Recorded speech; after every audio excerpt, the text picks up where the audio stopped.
Fourth stimulus checks of $2,000 can be sent out very, very soon. This is the facts.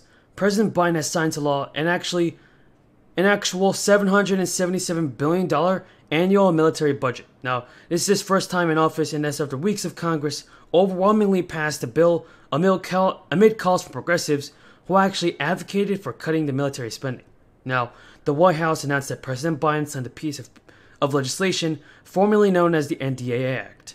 Now, this U.S. Senate passed the bill in an 8-9-10 vote, and days after the House of Representatives approved it in another vote. Now, Biden's approval of the bill was expected, but the White House has still not voiced any reservations about the increased spending. So if they're spending $700+ billion on the military, we all know that fourth stimulus checks could definitely be approved as well. Right now, the nation is facing a retirement income crisis, and Social Security is unquestionably the nation's most important source of retirement income. But the last time that Congress expanded Social Security was when Richard Nixon was president. That was a long time ago. Now, unless this Congress addressed the crisis by expanding Social Security, then too many Americans will be unable to retire without a drastic and precipitous drop in their standards of living. Now, as the wealthiest country in the history of the world, America can afford to protect and expand Social Security. That's just the facts. If we require those at the top to contribute their fair share only. Now, the good news is that Congress is poised to take action. Some Democrats like John Larson are actually calling on for more Social Security payments. There's a piece of legislation that's set to increase the Social Security's modest benefits both across the board and also in long overdue ways. It also adds a caregiver credit and restores student benefits and much, much more. It's a really great bill, everybody, and President Biden should definitely sign it. Now it pays for every penny by requiring the highest paid earners to contribute to Social Security at the same rate for the rest of us.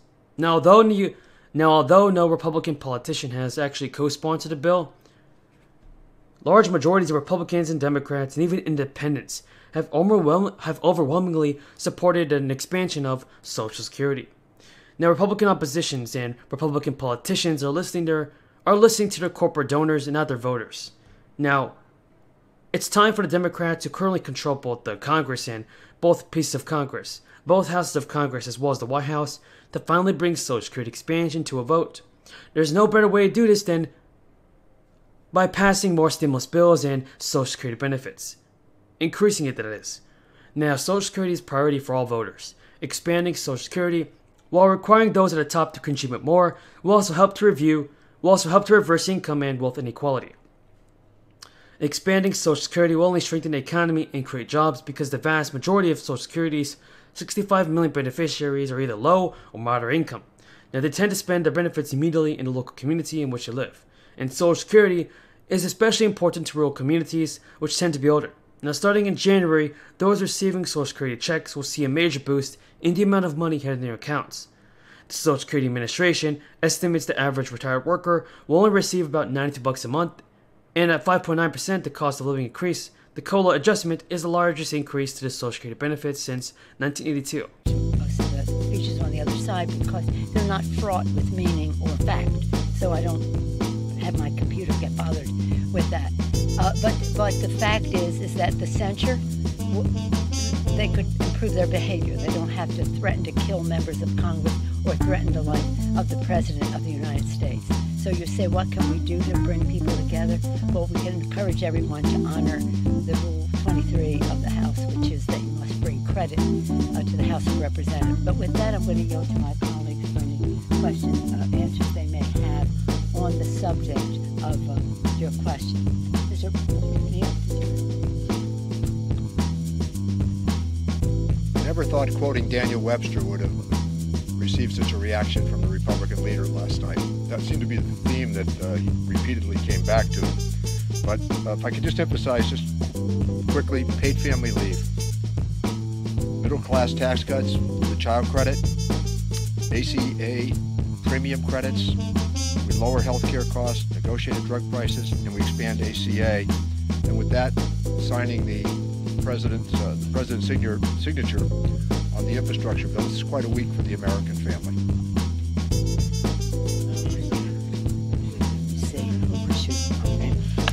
You're on the second bullet point on your report there. Respond to the criticism that when all is said and done on this bill, the biggest tax cuts are billionaires who take advantage of Thank you for that question. As a supporter of that particular measure in the bill, I want to just say, and thank you for allowing me to clarify what that is about. That's not about tax cuts for wealthy people. It's about services for the American people. In our communities where we have taken care of our people, education, transportation, health care, all of the issues that public service brings to people was slashed by the Trump administration, and we're just turning that over. So this isn't about who gets a tax cut. It's about which states get the revenue that they need in order to meet the needs of the people. And that is a fight that I will continue to make. That is still the result, though. I mean, that is still the result. No, it isn't. It isn't the result. That isn't the result. The fact is that the dynamism that is injected into our states for the people is what is important here. And we're not going to have our states with their hands tied behind their back because the former president, in the tax scam that they put out there, giving 83% of the benefits to the top 1% in our country while penalizing states that were meeting the needs of their people. So let's see this in the perspective that it is. The tax scam of the Republicans added $2 trillion at least to the national debt, giving 83% of the benefits to the top 1%, penalizing states who are doing honoring their responsibilities of public service to the people. We're turning that around. Yes.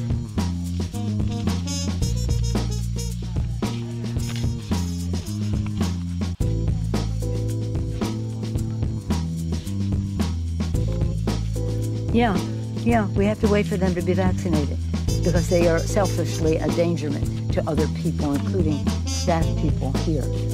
So while we're all hopeful, and I join the president in being hopeful that we can reach a place where it is safe for people to be. What is this, the honor system? The honor system as to whether somebody's been vaccinated? Do you want them breathing in your face on the strength of their honor? So let's just see. Let's just see. I mean, again, this is about science and governance. And science and governance, we have a responsibility to make sure that the House of the Representatives chamber is not a petri dish because of the selfishness of some not to be vaccinated, or to insist, or to wear a mask, because it requires us to wear a mask. I mean, we could come to a place where we say, if you don't want to wear a mask and you don't want to, if you're not vaccinated, don't even come to the floor. We have facilities up above in the gallery where people can come to vote.